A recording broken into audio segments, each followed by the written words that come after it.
Hey, what's up, boys and girls? Prepping Dad here, and the title of this video is A Case for Open Carry. For years and years, I've listened instructors and social media personalities that are within the gun world be pretty much against open carry.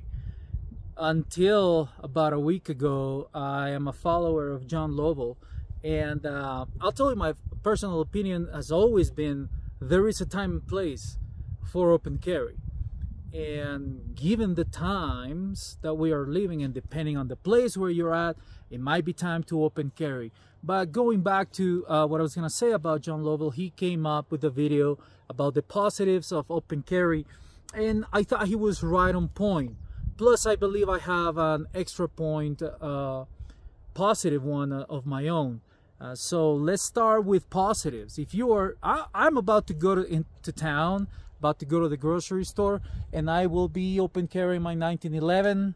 It's not my main gun, but I do train with it. So in case I need to use it, you know, I'm used to it, and that's what's important. Whatever you carry, you have to be used to training with it, used to the recoil, used to the feel, etc., etc. Couple extra mags. So going back to the open carry case and the positives, positive number one, not in any specific order, I'm just gonna enumerate them, would be a deterrent. So if somebody's thinking about doing something sketchy or plain evil, realizing that there are people carrying in the place where you are trying to go and do something bad might deter them. See, bad guys like easy targets. They like easy prey.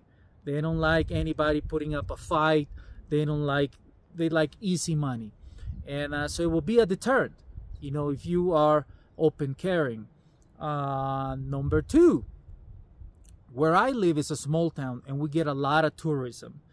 And when we decided to move up here is because I helped my grandfather move up here because he bought a house for retirement, and we came to see it, and we decided that we love it and we wanted to move over here. So it was a pretty quick decision with my wife. Like I mentioned before, we had been scouting the United States for the right place for our kids to grow up, and when we saw this place, we thought, perfect, this has got everything we've been thinking about, which is space to roam, close to nature, close to animals, great community.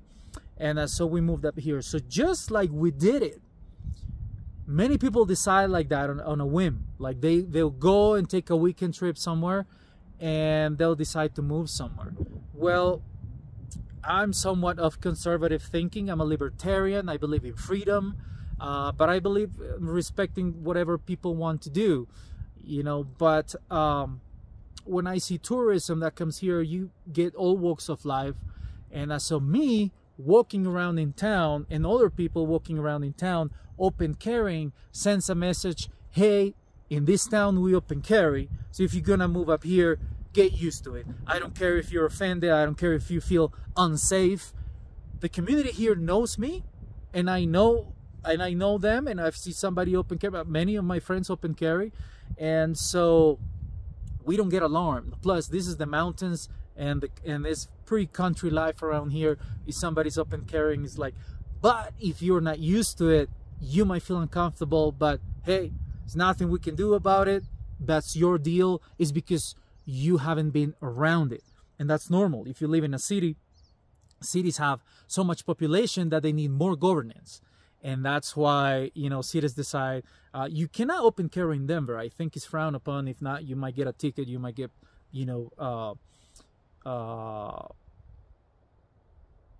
you might get contacted by law enforcement and might want to ID you and might want to tell you to put it away, or might take it. You never know, man. The cities are crazy places. Cities are blue. I've heard something this week. There are no blue states. There are blue cities, and they are so overpopulated that they can definitely tip the balance in one way or another when it comes to elections. So we have those two. It's a deterrent. Number two, sends a message. If you live in a small town, it's like, hey, if you want to move up here, because it's a popular thing now. People are moving out of the cities. This is the way we roll here, okay? We believe in freedom here and respecting one another. That's number two. Number three, young people. You know, if you have, whether there can be a young person that his parents or her parents are not firearm people, they're not firearm enthusiasts, and they see another adult open carrying, and they might wonder, they might have a big question mark in their head. Why are they a cop? Is this law enforcement? Why are they open? Why do they have a gun? You know, and that will spark their curiosity, because history and our rights and the Bill of Rights and the Constitution is not being taught in school. So it's, you know, some people, younger generations, it might not even cross their minds that you can do something like this, that you have the freedom to have a firearm and open carry it in public. You know, so number three, it opens up that door in the young people's mind to inquire about, to be curious about. You know, so that's three positives. And four is just a great exercise in freedom. You'll feel awesome. You'll feel secure. You'll feel, you know, that you have all good intentions towards your fellow man, and you're a protector willing to stand in the gap if the moment came, you know, the situation called for it. So those are all the positives. There might be more, definitely. I you know, now negative, definitely, you could become a target if there's somebody that is definitely set on causing damage in a place and he sees you.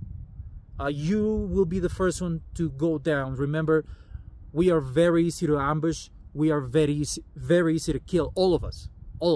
I can be ambushed really easy. Anybody, the most elite guy, special forces, whatever, security, third-party security, secrets, or anybody can be ambushed really easy. You don't have eyes in the back of your head.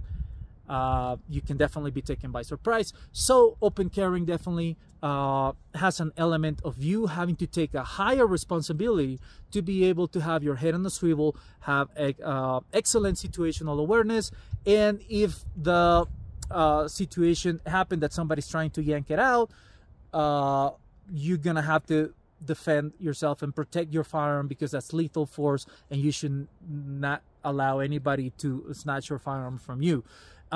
This is a leather holster and it's really tight. You really have to put a really good effort, and it will only come out in this angle. So even if I pull out, see, it's really tight.